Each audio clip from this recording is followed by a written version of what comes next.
My name is Travis Thompson, though most folks call me Trav. I'm 20 years old and grew up in one of those cookie-cutter suburbs where every street looks the same. Endless strip malls, identical houses, and absolutely nothing memorable. Growing up, I never gave a second thought to farmland. Fields were just blurry green smudges we'd zoom past on family road trips, somewhere between bathroom breaks and fast food stops. They weren't real places to me, just empty spaces between destinations. Then my mom died, and everything changed. I wasn't the son she deserved in those final months. While she wasted away in sterile hospital rooms, I was out chasing the next party, the next distraction, anything to avoid facing what was happening. By the time I realized how much she needed me there, to hold her hand, to tell her stories, to just be with her, it was too late. She slipped away in a half-empty hospice ward, surrounded by beeping machines instead of family. I wasn't even there to say goodbye. Guilt isn't some abstract feeling. It's physical. A jagged rock lodged deep in your gut that grinds against your insides with every breath. It haunted me for months after, wrapped around my chest like a living thing, squeezing tighter every time I remembered her empty room, her unanswered calls. So when this guy from my biology class mentioned a farm job in rural Ohio, some quiet middle-of-nowhere place where people supposedly went to find themselves, I jumped at the chance. I told myself that sweating under the summer sun, working until my muscles screamed, might be the penance I needed.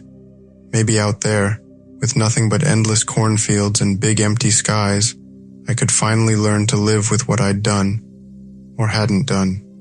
The Greyhound bus rattled and wheezed through June heat, the drone of its engine lulling me into that weird half-sleep where dreams and reality blur together. I watched through smudged windows as city blocks gave way to suburbs, then scattered houses, then finally nothing but open land stretching to the horizon. When we pulled into the tiny terminal, literally just a repurposed gas station with a bench out front, the sun was sinking into a blanket of orange and pink. I stumbled down the steps, duffel bag banging against my leg, and sucked in a lungful of country air. It smelled sweet and earthy, with that unmistakable tang of cow manure hanging in the background. Weirdly, it felt comforting, real in a way my life hadn't been for months. That's where I first laid eyes on Annie Wood. She stood beside a pickup truck so ancient it probably remembered Nixon. The red paint had faded to a dusty pink, and rust crept along the wheel wells like some slow-moving disease. But Annie, she radiated warmth. She was in her late 60s, white hair braided back under a straw hat that had seen better decades. When she spotted me, she waved like she'd been waiting for her favorite grandson, not some random college kid she'd never met. The relief that washed over me in that moment was so intense I nearly tripped over my own feet. I dragged my duffel across gravel that crunched under my sneakers, and she reached out with a hand spotted by age but still strong. "You must be Travis," she said, her voice gentle as a bedtime story. "Annie Wood. Welcome to our little farm." Before I could stop her, she hoisted my bag into the truck bed like it weighed nothing. There was a moment when our eyes locked, and something flickered across her face. A flash of something. Relief? Hope? At the time, I figured she was just glad her summer help had finally arrived. Looking back, I recognize it for what it was. Desperation masked by kindness. She was afraid, though I wouldn't understand why until much later. We bounced along narrow roads that cut through fields of tall grass swaying in the evening breeze. Annie asked about my trip, about college, about what made me choose an Ohio farm for my summer escape. I mumbled something about needing a change of pace, needing fresh air. I didn't mention my mother, didn't mention the crushing weight I carried, but Annie nodded like she heard every unspoken word anyway, her weathered face etched with an understanding that made my throat tight. By the time we pulled up to the farm, darkness was creeping across the sky. The place spread out before me like something from an old painting. A massive wooden barn with peeling red paint, rows of apple trees marching into the distance, cornfields stretching toward the horizon, and a 2-story farmhouse with warm yellow light spilling from the windows. It should have been picturesque, peaceful, but as I climbed out of the truck, goosebumps prickled along my arms despite the summer heat. Something about the silhouette of those trees against the darkening sky, the way the barn's weather vane creaked as it spun, the unnatural hush that seemed to blanket everything. It all felt like it was watching me. "Let's get you inside," Annie said, her voice cutting through my unease like she could sense it crawling across my skin. She led me into a living room that looked frozen in time, crocheted Afghans draped over sagging couches, a grandfather clock ticking away in the corner, faded photos in wooden frames lining the walls. I glanced around for signs of other farmhands, but saw no dirty boots by the door, no jackets slung over chairs. Annie pressed a glass of sweet tea into my hand and motioned for me to sit. Once I settled into a chair that seemed to know exactly how to cradle a tired body, she handed me a yellowed, laminated sheet of paper. "You'll be working all over the property," she explained, "and we have a few rules. I need every new hand to follow them, no questions asked. Rules make sense on a farm. Don't smoke near hay. Keep gates closed. Be careful with equipment. Normal stuff." But as my eyes scanned down the list, my skin began to crawl. These weren't normal at all. 1. Never let a dying animal bleed onto the apple grove soil. Its last breath and spilled blood can awaken what sleeps beneath, binding it to the grove in a hunger that never ends. 2. Do not call the farm equipment by human names, for once it hears a name, it might remember how to move like a beast that roams long after midnight. 3. When harvesting corn at dusk, wear the earplugs provided. The murmurs among the stalks are not voices but something far older, beckoning you to lose yourself in their whispers. 4. Never leave the barn loft window open during a thunderstorm. The wind carries more than rain, and it hungers for a way inside to nest in the shadows. 5. Always bury the dead in the designated field, nowhere else. If you plant them among the crops or fruit trees, they might rise again with roots entwined around their bones. 6. If you hear someone knocking from inside the well, do not answer. That echo in the darkness is no trapped soul, but a call from the void that longs to taste living breath. 7. Keep the table set for 7, even if we're only 6. A seat must remain for the one who never left, whose hollow eyes still drift among us. I read them twice, trying to make sense of these bizarre instructions. Annie watched me with a gentle smile that didn't reach her eyes. She kept glancing at the open window, like she was afraid something might be listening in. "Strange, I know," she said, her voice barely above a whisper. "But these rules keep us safe, keep the farm running right." I wanted to ask what she meant. What kind of farm needs rules about bleeding animals and voices in wells? But something in her tone stopped me cold. Like she truly believed terrible things would happen if these rules weren't followed to the letter. Maybe she was just superstitious, old-fashioned. Whatever it was, I nodded and handed the paper back. "Understood," I said, forcing a smile. "I'll keep them in mind." Her shoulders sagged with relief. "Thank you, dear. You'll meet the other farmhands in the morning. For now, get some rest. It's a big place. You'll need your energy." I didn't argue. My bones ached from travel, and my mind was spinning with questions I wasn't sure I wanted answered.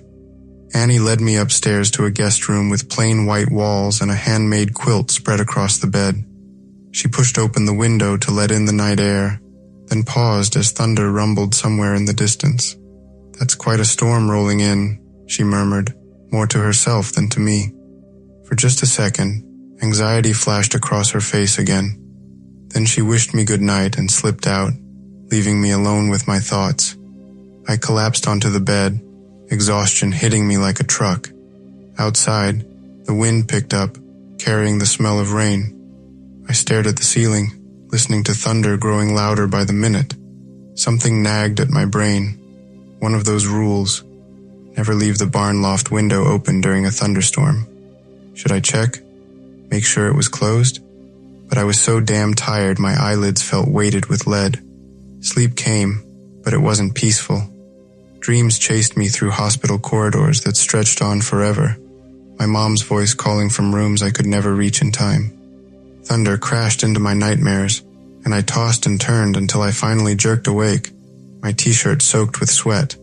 The storm was directly overhead now, lightning painting the bedroom walls with strobing white flashes. That rule about the barn loft window kept circling in my mind. Had anyone closed it? Annie hadn't mentioned who was responsible. Logic told me it must be locked up tight, that the other farmhands knew the routine. But the knot in my stomach wouldn't let me drift back to sleep. It was after midnight when I finally gave up, dragged myself out of bed, and stumbled downstairs. The house was pitch black except for flashes of lightning through the windows. By the time I made it outside, rain was coming down in sheets, instantly soaking through my clothes and turning the yard into a mud pit. I sprinted across to the barn, lightning zigzagging overhead, briefly illuminating the massive structure like a camera flash. The barn door fought me, squealing in protest as I pushed it open. Inside was absolute darkness. I had to feel my way along the wall, tripping over buckets and feed sacks, breathing in the thick smell of hay and damp wood. Lightning briefly lit up the loft overhead, revealing a narrow ladder leading up. Without a flashlight, I climbed step by cautious step, testing each rung before putting my weight on it. When I reached the top, I nearly slipped on wet boards. Wind was whipping in from a window set into the far wall, rain spraying across the loft floor. It was wide open. Rule number 4 clearly said, never leave the barn loft window open during a thunderstorm. My pulse hammered in my ears as I rushed over, grabbing the frame to force it shut. As I finally got the window secured, I noticed something that made my skin crawl. Footprints in the scattered straw covering the loft floor. Big footprints. Not quite a boot print, definitely not a normal animal track. 4 toes, maybe? Elongated, like someone had stretched their foot into a claw shape.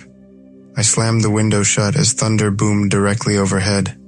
For a brief second, lightning flooded the entire loft with stark white light, and I thought I saw a hunched shape crouching in the corner, looming over the hay bales. Just a trick of the shadows, I told myself. Just my imagination running wild. Still, I practically threw myself down that ladder, not daring to look back. Once I hit the ground floor, I yanked open the barn door and sprinted back to the farmhouse through the downpour. With every step, I expected to feel hot breath on my neck, imagined some twisted presence that had climbed through that open window. But I made it inside, locked the door behind me, and stood dripping on the entryway rug, trying to catch my breath. Upstairs, I peeled off my soaked clothes, toweled off, and crawled back under the covers. My heart pounded in my ears for what felt like hours. The memory of those strange footprints burned into my brain. The next morning came way too soon. Sunlight stabbed through the thin curtains, and the smell of bacon frying downstairs reminded me just how hungry I was. For a blissful moment, everything felt normal. I was in a quaint farmhouse with breakfast cooking somewhere below. The storm and whatever I'd seen, or thought I'd seen, seemed like a distant nightmare. But reality snapped back fast as I trudged downstairs to the kitchen. Annie stood at the stove, flipping pancakes with smooth, practiced motions. Another woman, maybe in her 50s, sipped coffee at the table, fingers tapping restlessly on the wood. She had curly brown hair streaked with gray and deep lines on her face from years of work in the sun. There was something guarded in her eyes that made me think she'd seen her fair share of trouble. "Morning," Annie said brightly, though I caught a tremor in her voice. "This here is Grace Holloway. She helps with the apple grove and a bit of everything else. And Grace, this is Travis." Grace nodded, giving me a once-over that felt like a careful assessment. "Welcome. I hear you arrived during quite a storm." I forced a small grin, sinking into a chair. "Yeah, it was intense. I'm just glad the house was still standing this morning." Annie set a plate of pancakes and bacon in front of me, along with a cup of black coffee. I thanked her and dug in, my stomach rumbling loudly. Grace broke the silence with a weird comment. "If you stuck around through that storm, maybe you're tougher than you look." Annie placed her own plate on the table and sat down with us. Curiously, She put down an extra plate, fork, and knife, the 7th setting, even though it was just the 3 of us. I had to resist the urge to stare at that empty seat. That extra plate might be for the rule, or maybe for the memory of someone they lost. "So, Travis," Grace said, leaning forward, "what brought you to a farm in the middle of nowhere? Not many college kids pick labor over internships or beach parties." I swallowed a mouthful of pancake, picking my words carefully. Needed a change. City life was a bit much.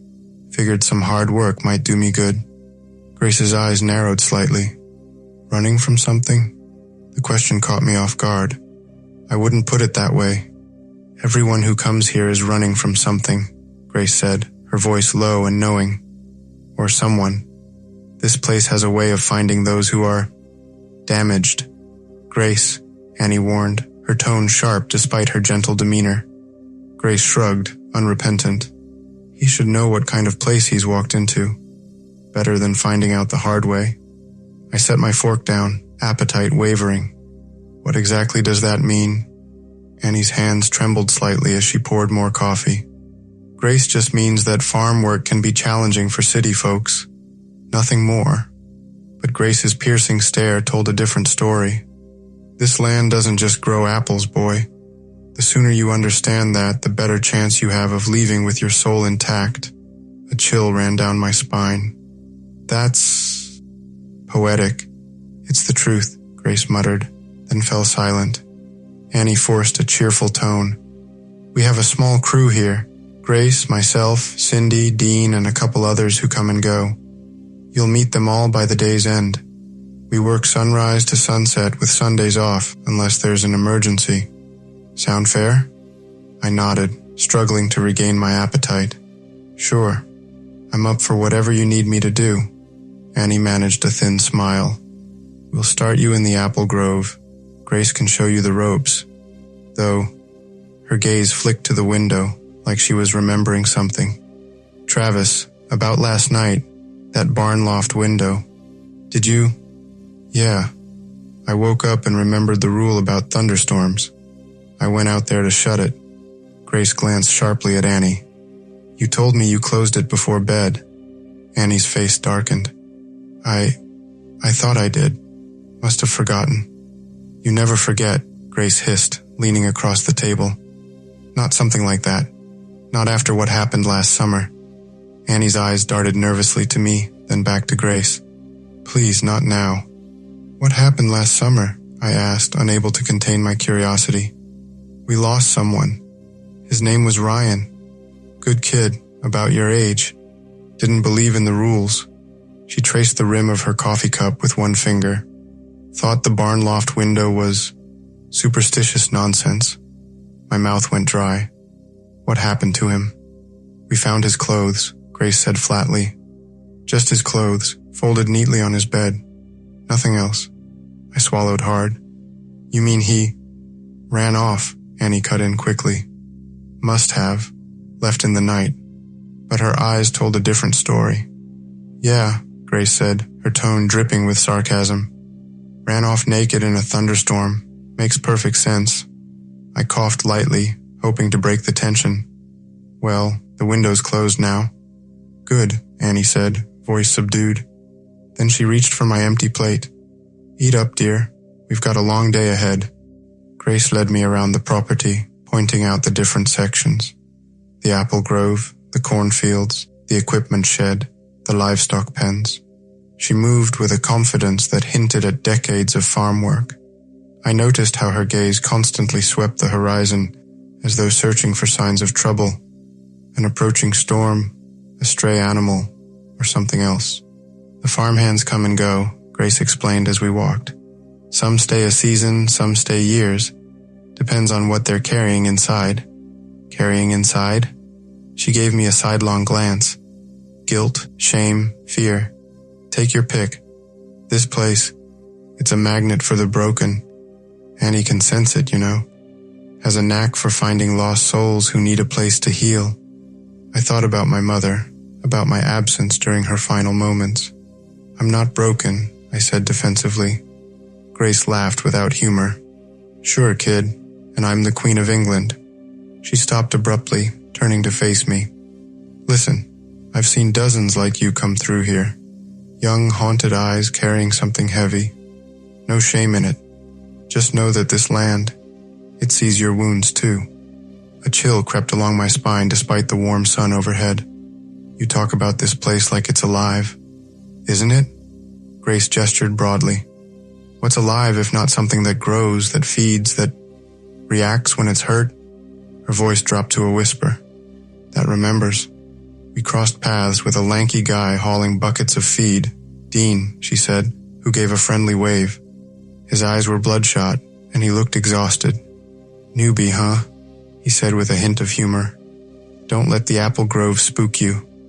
I forced a smile. I'll do my best. As Dean continued on his way, I caught him muttering under his breath, words that sounded like a prayer or a mantra. Grace noticed my curiosity. Dean's been here 4 years, she explained. Used to be a teacher before. Well, before. Now he talks to himself when he thinks no one's listening. What happened to him? I asked. Grace's expression darkened. That's his story to tell, not mine. Just know he's got as good a reason as any to hide out here. She steered me toward the apple grove, a vast stretch of apple trees that seemed endless under the morning sun. As we walked, her tone grew more serious. The grove's important. We sell a lot of apples to local stores and we can't afford a bad harvest. I nearly tripped on a root sticking out of the soil. I'll keep that in mind. Grace paused under an older tree, absently checking a branch for fruit rot. About these rules, she said quietly. Most of us find them as odd as you do. But we follow them because, well, this land doesn't play nice when you break them. I opened my mouth to question her further, but she turned away, gesturing to some branches that needed pruning. Her silence told me everything and nothing. She wasn't going to elaborate. Not yet. As if sensing my frustration, she sighed heavily. Look, I'm not trying to scare you off. Just be careful. Watch. Listen. She lowered her voice. And if you ever feel like the apple grove is watching you back, don't ignore it. You really believe all this, don't you? I asked, searching her weathered face. Grace's eyes met mine, haunted and resolute. I didn't once. I was like you. Thought it was just old superstitions. Harmless folklore. I learned better. My first few days passed uneventfully. Physically exhausting but oddly grounding. I pruned branches, fertilized soil, harvested some early apples. Every whiff of apple grove air felt like a strange kind of penance, as if I was paying for sins unacknowledged. I noticed other farmhands whispering about Cindy, a young woman who had a daughter with bright pigtails. Word around the farm was that Cindy's husband had walked out years ago, leaving her to raise the girl on her own. Annie had taken them in, no questions asked. Sometimes after dinner, I'd see Cindy's daughter playing hide and seek near the apple trees, Cindy yelling half-heartedly for her to keep away from the trees after dusk. One afternoon, I was pruning branches when Cindy approached, her daughter Daisy skipping ahead. Cindy had a wary softness about her, like someone who had learned to expect the worst, but hadn't completely surrendered to cynicism. You're the new guy, she said, offering a tentative smile. I'm Cindy. This is Daisy. Daisy bounced on her toes, pigtails bobbing. Do you like hide and seek? I'm really good at hiding. I crouched down to her level. I bet you are. But maybe not in the apple grove, huh? Daisy's face fell. That's what Mommy says too. But the trees whisper the best hiding spots. A chill prickled along my spine. The trees whisper? Daisy has an active imagination, Cindy said quickly, pulling her daughter closer. Her eyes darted nervously to the trees. Don't you, sweetie? Daisy frowned. But Mommy, they do whisper, especially that big one.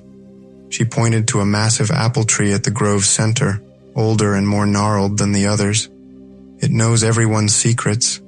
Cindy's grip on her daughter's shoulder tightened. That's enough, Daisy.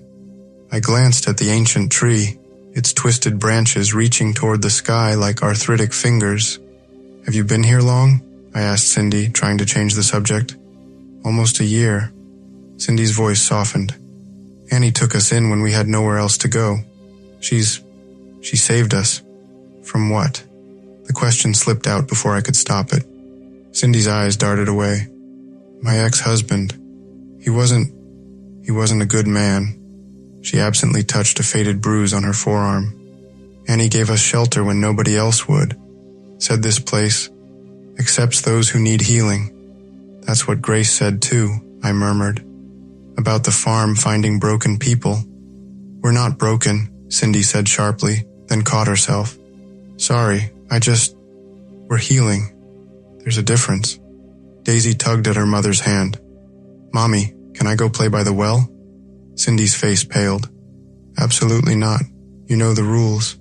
Daisy pouted. But I hear someone in there sometimes. Maybe they want to play. My blood ran cold, remembering the rule about the well. If you hear someone knocking from inside the well, do not answer. Daisy, Cindy said, voice trembling. What have I told you about making up stories? It's not a story, Daisy insisted. Sometimes at night I hear knocking. Like this. She tapped her knuckles against her palm.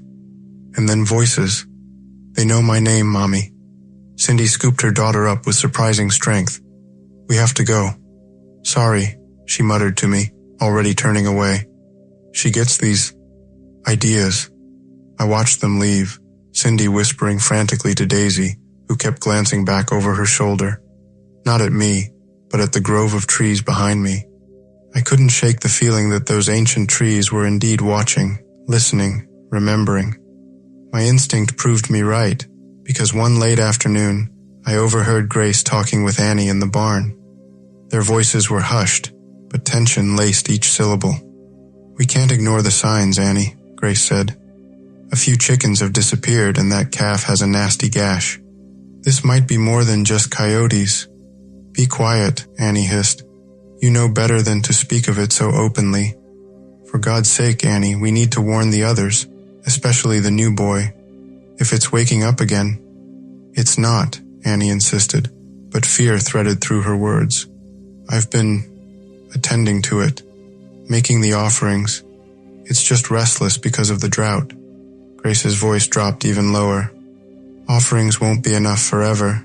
You're getting weaker. I can see it in your eyes, the way your hands shake. How much longer can you? As long as I need to, Annie snapped. I made a vow, Grace. A promise. To what?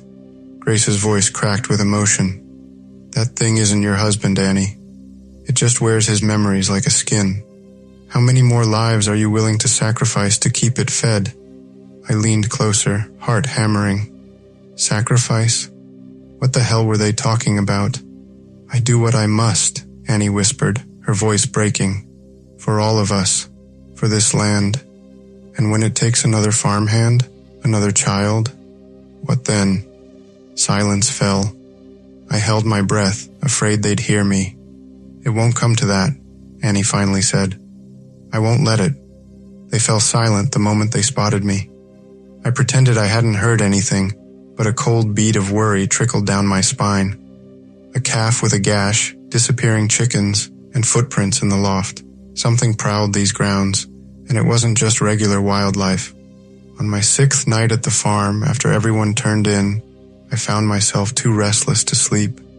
My mind churned with guilt, grove worries, and the memory of that shape in the barn.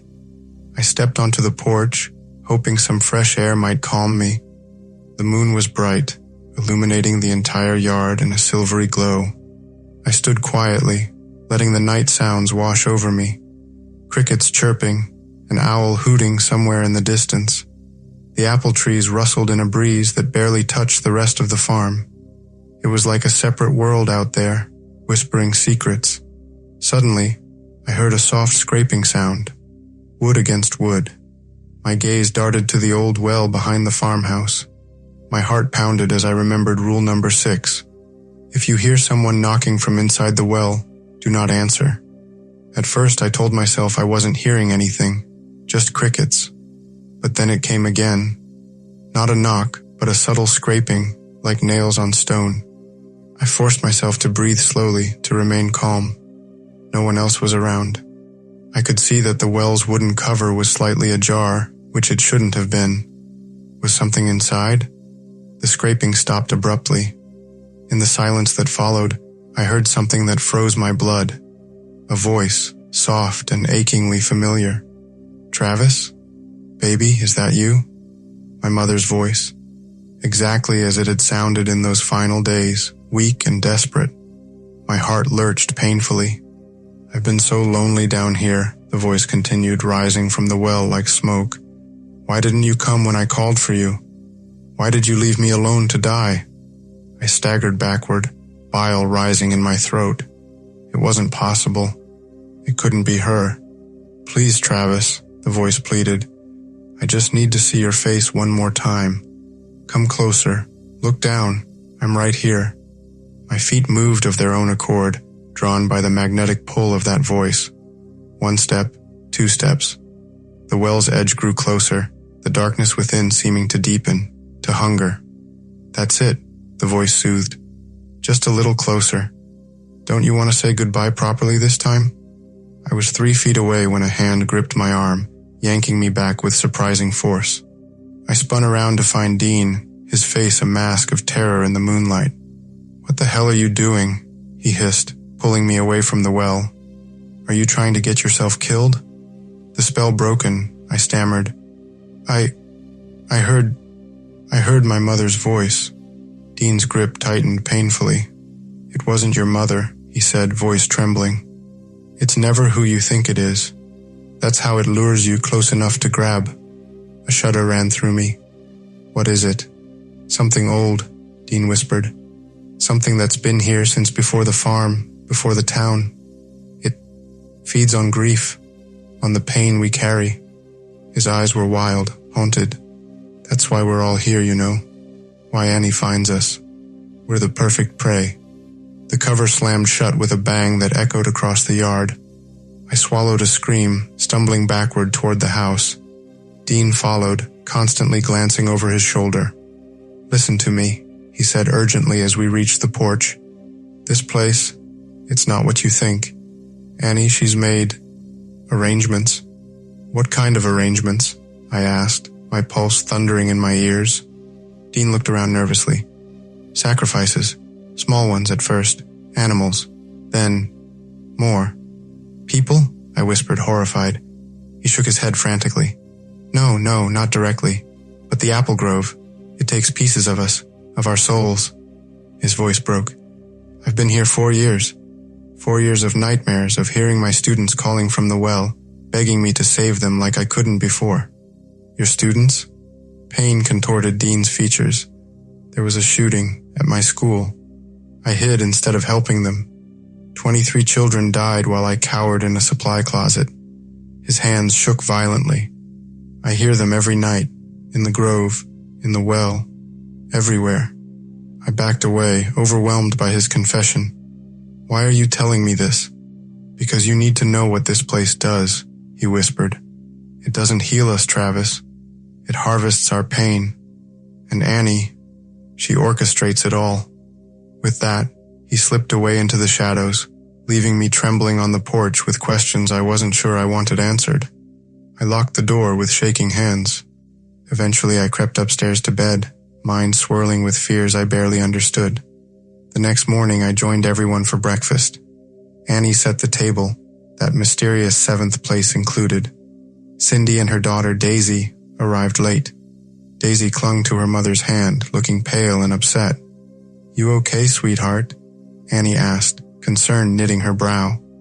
Daisy shook her head. "I saw something in the apple grove last night. It was peeking from behind a tree.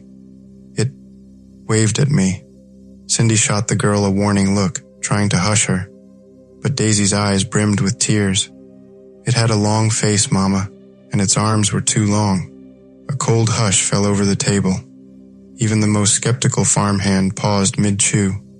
Annie swallowed hard, then forced a grandmotherly smile. "It's probably just your imagination, dear.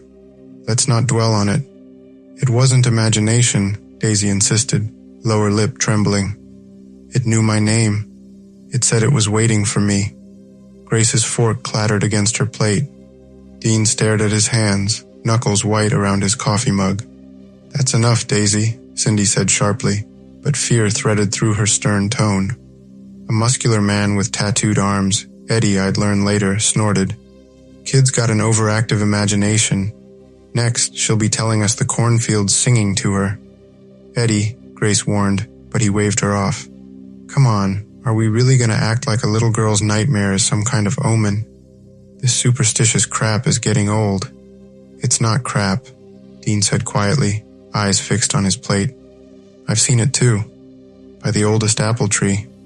The table fell into uneasy silence, broken only by the ticking of the grandfather clock. I nearly jumped when that clock chimed the hour, reverberating through my bones like an omen.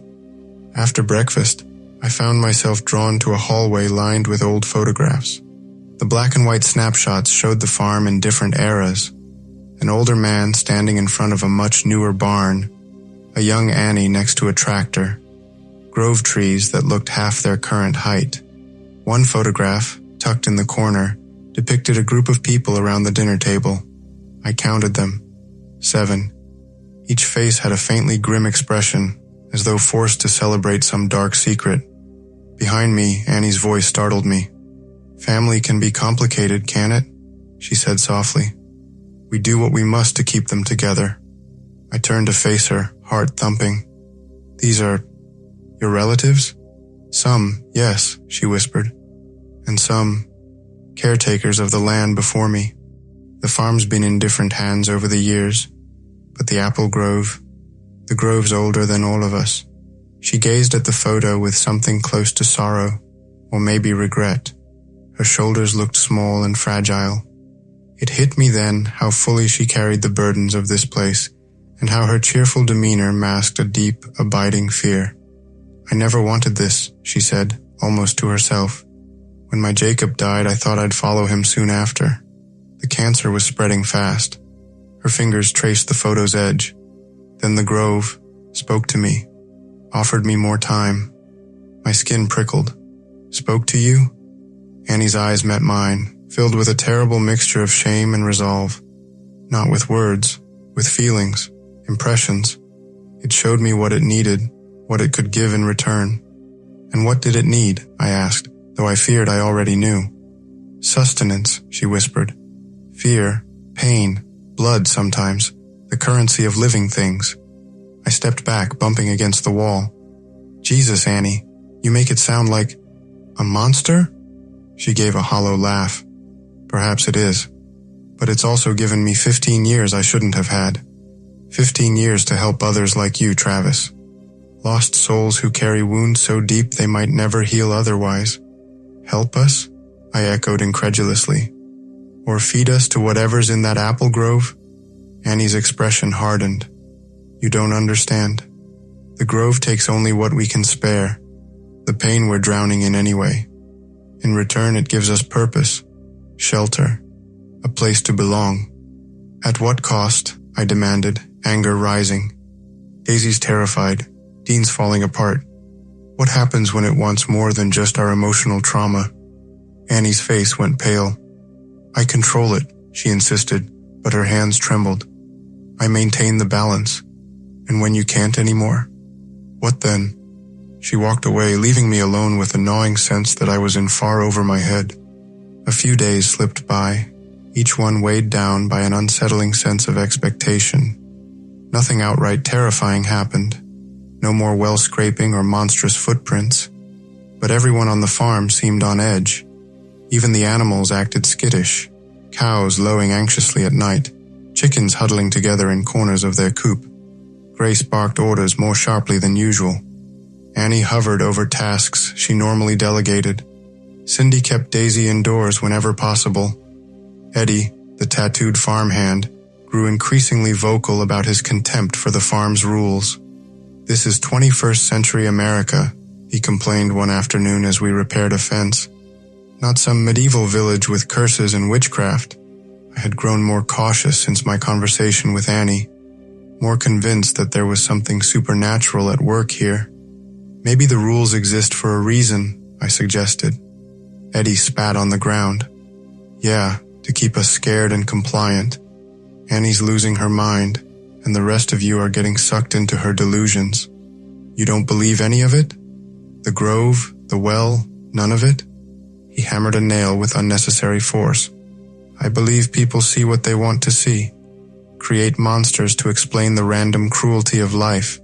His jaw tightened. My brother died in Afghanistan. Should I blame some grove demon? Or just accept that sometimes people die for no good reason? I had no answer for that. We worked in silence for a while until Eddie spoke again, his voice softer. I came here because I needed work, not fairy tales. But these people, Grace, Dean, even Cindy, they're so deep in this cult mentality they can't see straight anymore. And Annie? I asked. Eddie's expression darkened. Annie's the worst of all. She's sick, terminal from what I've gathered. Instead of facing it, she's created this elaborate fantasy where she's made some supernatural bargain. He shook his head in disgust. She's pulling everyone down with her. Later that day, disaster struck. I was weeding a patch of vegetables beside the apple grove fence when I heard frantic shouts. Dean sprinted toward me, eyes wide. Travis, get help. Calf's bleeding. It's headed to the grove. His words jolted me into action.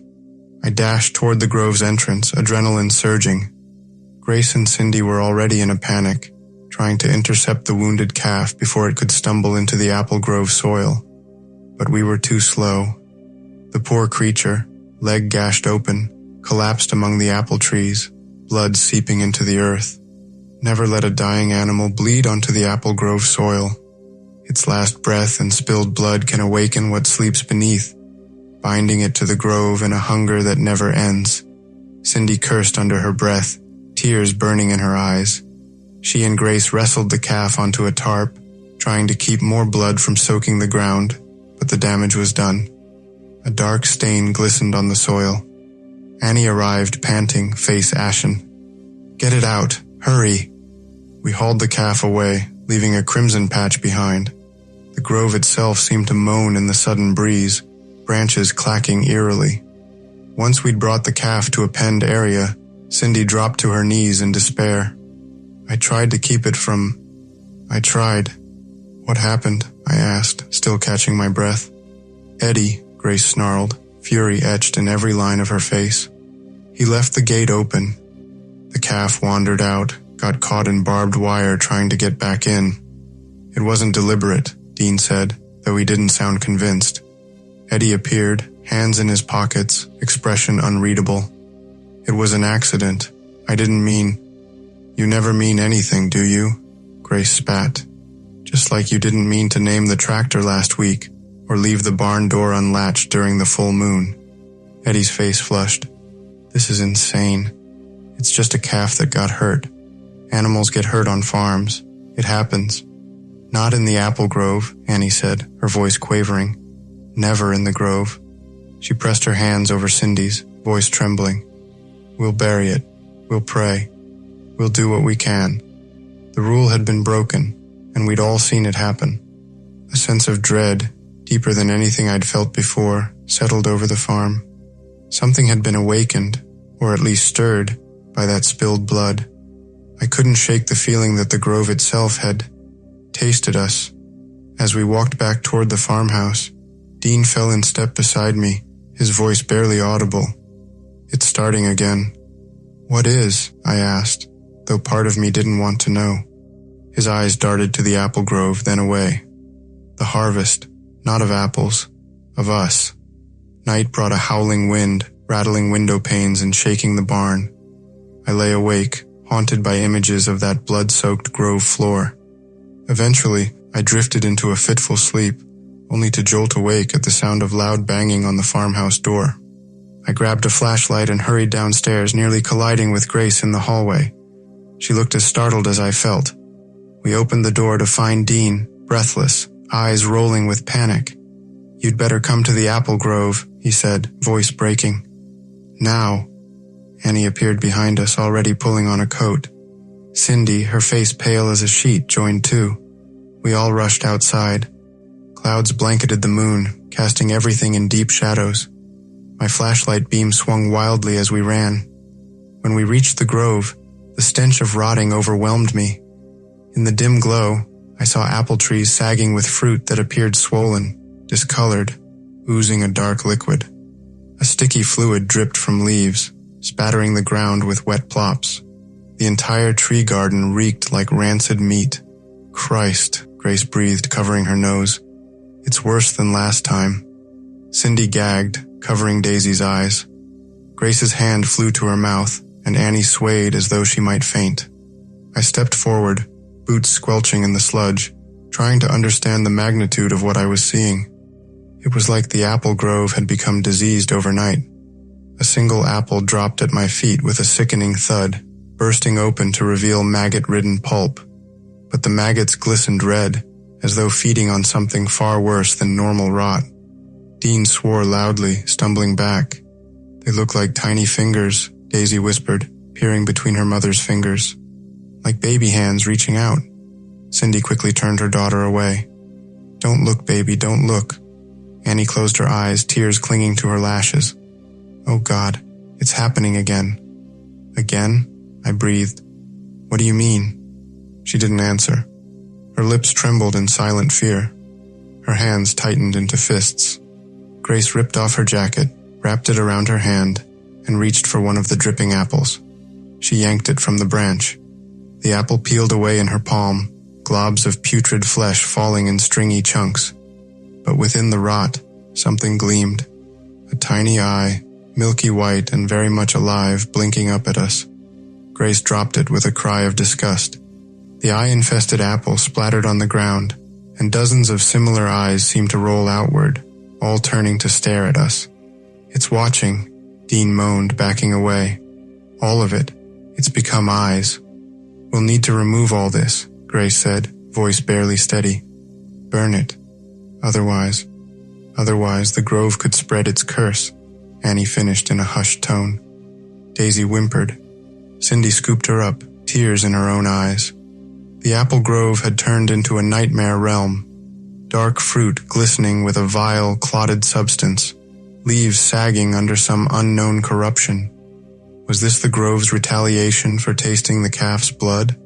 I couldn't banish the mental image of that poor creature bleeding onto the soil. This is because of the calf? I asked, voice cracking.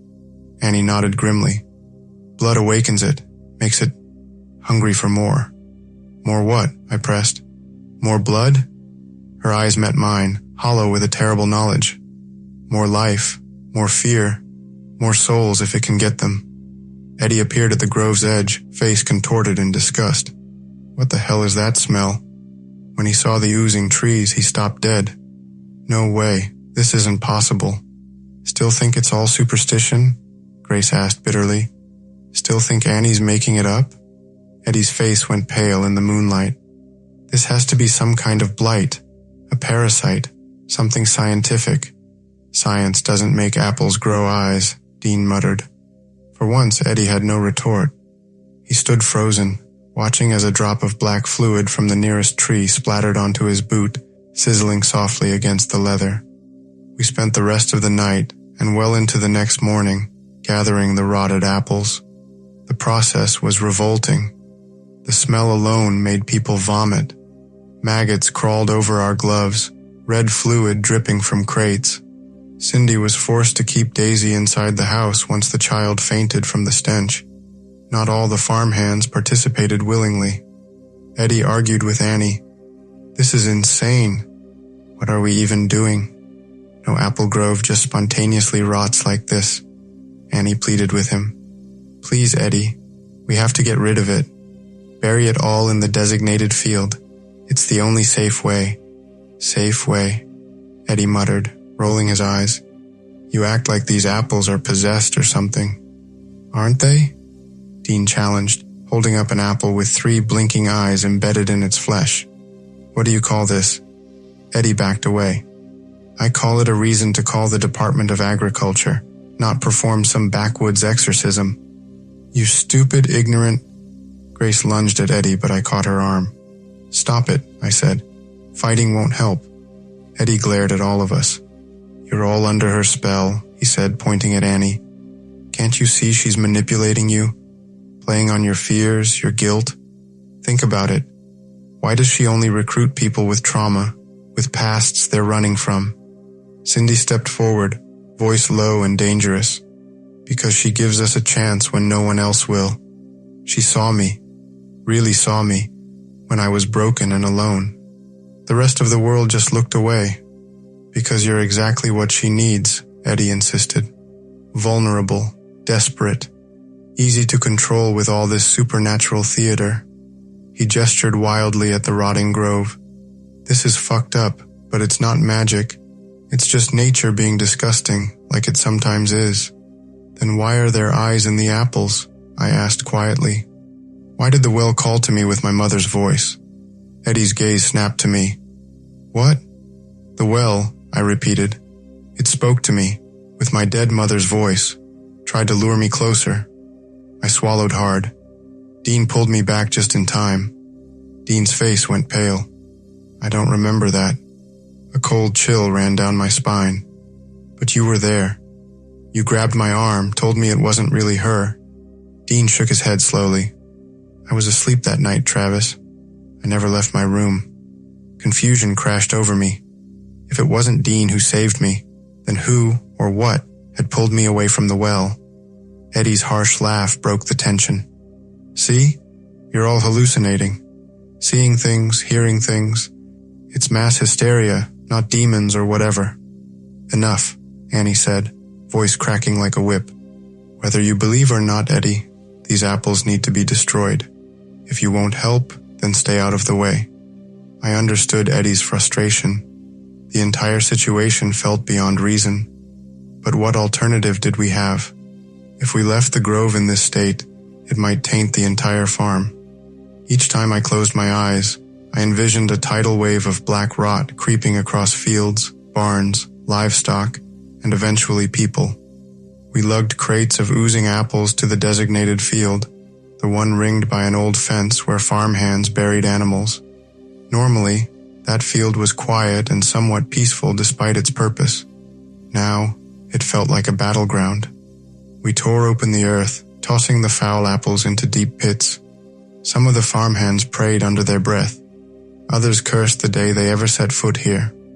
When we finally covered the last pit, hours after dawn, exhaustion sapped the little energy I had left. I slumped against a fence post, forcing myself not to breathe too deeply through my nose. Annie stood a few yards away, arms crossed, shoulders hunched, like she was trying to shrink into herself. She looked older than ever, dark circles under her eyes, her breathing labored. You're dying, aren't you? I asked before I could stop myself. Annie's gaze snapped to mine, sharp with surprise, then softening with resignation. We're all dying, Travis. Some of us just have a clearer timeline. The cancer, I said. You mentioned it before. It came back. She nodded slowly. It never really left. The apple grove just held it at bay, in exchange for my service. But even supernatural bargains have limits. Is that why the grove's acting up? Because you're getting weaker? Annie's silence was answer enough. A terrible realization dawned on me. The farm's growing instability, the increasing supernatural occurrences, they were all tied to Annie's failing health. As her grip on life loosened, so did her control over whatever dark force lived in the apple grove. What happens when you're gone? I asked, dreading the answer. Her eyes met mine, filled with a desperate fear. I don't know. That's what terrifies me most. After the grove cleanup, everyone scattered to wash up and pretend life was normal. The problem was, no one could quite ignore the red maggots and the rancid stench clinging to our clothes and hair. Sleep was out of the question. My heart thudded at every little sound, expecting more horrors. That evening, Cindy found me outside the farmhouse. She hesitated, gaze flicking to the apple grove before she finally spoke. Daisy's been having nightmares, she murmured.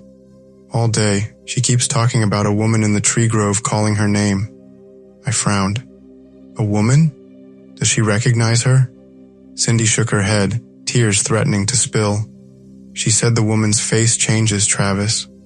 Like it's not real flesh, but bark and vines twisted to look like a person. And she says it's wearing her daddy's shirt. A chill prickled along my spine. Does Annie know? Yes, Cindy breathed. She said to keep Daisy inside, away from windows at night, especially if we hear, well, you know, if we hear knocking. I recalled that soft scraping at the well. I'm sorry, Cindy. This place, these rules. She gave a humorless laugh. We came here for safety. Annie was the only one who offered us a home after my ex left. Now I wonder if I brought Daisy from one nightmare to another. Your ex, I said cautiously. What happened with him, if you don't mind me asking? Cindy's eyes hardened. He was cruel to both of us. Used his fists to make his points. Her hand drifted to her throat where faint marks suggested old bruises. The night we left, he'd been drinking. Said he was going to teach Daisy about being a woman. Her voice cracked. She was 7. Horror washed over me. I'm so sorry, Cindy. I hit him with a frying pan, she said flatly. Full swing. He went down hard. There was so much blood. Her eyes took on a faraway look. I thought I'd killed him. Grabbed Daisy and ran. Annie found us at a bus stop 50 miles from here. Somehow she knew exactly what we needed. Did you kill him? Cindy's expression turned hollow. I don't know. I never looked back. She laughed bitterly. But sometimes I think the Apple Grove knows. I think it's using him to get to Daisy, to punish me. I reached out, giving Cindy's shoulder a reassuring squeeze. We'll figure this out, I said, even though I had no idea how. Guilt churned in my gut. I couldn't save my mother. How could I possibly protect anyone else? I'd kill him all over again, Cindy whispered, eyes fixed on the darkening grove. That's what scares me, Travis. Not the supernatural horrors. The fact that there's something in me just as monstrous as whatever lives in those trees. Dinner that night was tense. Everyone gathered around the farmhouse table, the 7th place still set with its own plate and silverware. Annie tried to maintain some semblance of normalcy. She ladled out stew and passed bread around, forcing small talk about the weather. But the conversation kept dying. Eddie slammed his spoon down at one point, muttering about ridiculous superstitions, only to receive a withering glare from Grace. You know what I think? Eddie said suddenly, addressing the entire table. I think we're all being manipulated. This whole farm is one big mind game. Eddie, Annie warned, but he plowed ahead. No, I'm serious. Think about it. Annie only recruits people who are vulnerable, traumatized. People who are already prone to seeing threats everywhere, who are desperate to belong somewhere. He gestured around the table. Dean, hiding from his survivor's guilt. Cindy, running from an abusive ex. Grace, with whatever dark secret she's carrying. And you, he said, pointing at me. Fresh grief making you suggestible. An uncomfortable silence fell. Eddie had struck a nerve and we all knew it. And what's your trauma, Eddie? Grace asked coldly. What drives you to destroy everything you touch? His jaw tightened. I'm just the only one here with their head screwed on straight. Dean wouldn't meet anyone's eyes. Cindy and Daisy ate in silence. I pushed chunks of potato around my bowl, appetite gone. When the meal ended, Annie cleared her throat. Thank you all for your hard work, she said shakily. I know it's been difficult. Please remember the rules, now more than ever. Eddie scoffed. Rules, rules, rules. What's next? We gotta recite a chant to keep the grove from devouring us? Grace slammed a fist on the table. Knock it off, Eddie. After what we've seen. What exactly have we seen? Eddie challenged. Some rotting fruit? A few coincidences? Nothing that can't be explained by science or psychology. You saw the eyes, Dean whispered. In the apples. You saw them blink. A parasite, Eddie insisted. Or a hallucination brought on by the smell. Or maybe Annie doctored those apples to keep her little cult in line. Annie flinched as if slapped. You think I would? I think you're a desperate woman facing death, Eddie said, voice suddenly gentle. I think you've convinced yourself of this. Mythology to give meaning to your suffering. And I think you're dragging the rest of us down with you. Stop! Annie's voice snapped through the air like a whip. Everyone froze, including Grace and Eddie. Annie's cheeks burned red with emotion. Listen to me. The grove's older than you know. The well, the fields, all of it. There are forces at work, ones we can't afford to provoke. Prove it, Eddie challenged. Show us something undeniable. Annie's shoulders slumped in defeat. It doesn't work that way. The grove, it shows itself differently to each of us. It knows what we fear, what we yearn for. Convenient, Eddie muttered. No one argued with him. But as I gazed around the table, I saw belief etched in most faces. Belief born of personal experiences too frightening to dismiss. Eddie rolled his eyes again, but he said nothing more. Annie's voice, though trembling, carried an authority I couldn't quite explain. A mother's authority, perhaps, or a caretaker's. She'd seen or done something that gave her words the power to still a room. My chest felt tight with unspoken questions. A restless night followed. Sometime after midnight, I roamed the creaky halls of the farmhouse.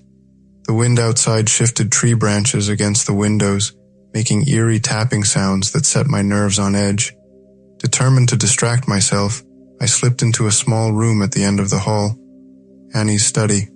The door was ajar, the faint smell of old papers and medicinal herbs drifting out. A single lamp glowed on a desk piled with ledgers, diaries, and a wooden chest labeled with tiny drawers. Curious, I opened one drawer. The label read, "Experimental." I saw unlabeled vials and old pill bottles, many of them empty. My pulse quickened. Why would Annie keep such things? Then I spotted a dusty, leather-bound notebook. Its pages were thick with yellowed age, scribbled margin notes, and references to things like Apple Grove sacrifice and the caretaker's vow. The writing style shifted between different hands over decades, maybe centuries. My heart hammered. One entry read, "After the grove accepted the final breath, the harvest multiplied, but the caretaker's spirit decayed. We bury each offering in the designated field, for burying them in the apple grove only strengthens what lives under the roots." Another section described the presence sleeping beneath the farm, a force that demanded fear and blood to stay dormant. My fingers trembled on the pages. Suddenly, footsteps in the hall made me shove the notebook back into place. Annie's silhouette appeared in the doorway. Her face was hollowed by dim light, making the lines around her eyes more pronounced. "Couldn't sleep?" she asked softly. "Yeah," I murmured, stepping away from the desk. "Sorry if She waved off my apology. "I understand." Her voice carried a weight of sorrow. She glanced at the chest of vials, then at me. "I've been trying different treatments. Alternative medicines. None seemed to work anymore." Her eyes glistened, and I realized she was sick, maybe something terminal. The same presence that had stolen my mother loomed in the form of disease. Yet here she was, rummaging through who knows what kind of experimental concoctions and unholy bargains. My sympathy clashed with moral unease. "You're willing to try anything," I said. Not a question, but a statement. Annie's gaze met mine, unflinching. "Wouldn't you? If you knew death was coming for you, wouldn't you rage against it with every tool at your disposal?" My mother's face flashed in my mind, gaunt, yellowed, resigned. "My mom didn't," I whispered. "She accepted it. Said fighting just made the end more painful. And you?" Annie pressed. "Would you accept it so easily if it were you instead of her?" The question hit me like a physical blow. Would I? Or would I claw and scrape for every extra second, no matter the cost? Is there no other way to keep the farm safe? I whispered. Without these rules, these sacrifices? Annie swallowed. I could almost see the tears forming at the corners of her eyes. Sometimes we believe we can hold off death a little longer if we just follow the path laid before us. We cling to illusions of control, but illusions crumble. She paused, studying my face. You know that better than most, don't you, Travis? You tried to outrun your mother's dying. How did that work out? Her words cut deep, flaying open wounds I'd thought had scabbed over. That's not fair, I breathed. Neither is what grows beneath this fruit grove, she replied. Neither is cancer. Neither is the way your mother died alone while you were out pretending the world wasn't ending. I recoiled, stunned by her sudden cruelty. How did you? The Grove knows, she said simply. It tastes our regrets, our deepest shames, feeds on them. And you let it, I accused, anger rising to mask my pain. You feed it people's traumas. You're its recruiter. Annie didn't deny it. She shut the door behind her, leaving me in a silence so thick it felt suffocating. Illusions crumble. The words echoed in my mind like a prophecy of doom. One mundane chore around the farm was driving the old combine harvester for the cornfields. A couple of days after our Grove fiasco, I found Dean hunched over the combine's engine, cursing under his breath. Eddie was there too, throwing out snide remarks. The rule about not naming equipment rattled in my memory. Thinking of calling her Big Bessie, Eddie joked, patting the metal side. She's a beast. Dean nearly dropped his wrench. Shut up, man. That's literally one of the rules. Eddie smirked. You guys are so spooked. It's just a machine. But the tension in Dean's eyes told me he believed every word of the rules. So did I, after what I'd seen. I quickly changed the topic, helping Dean check the oil. Eddie rolled his eyes and wandered off. The air left behind felt brittle. Dean waited until Eddie was out of earshot before speaking, his voice low and urgent. He's going to get someone killed. I know it. He's just skeptical, I said, though I shared Dean's concern. Dean shook his head vehemently. No, you don't understand. Eddie isn't just a skeptic. He's deliberately provoking it, testing limits. I've seen him leaving the barn doors unlatched at night, whispering things to the well when he thinks no one's watching. Why would he do that?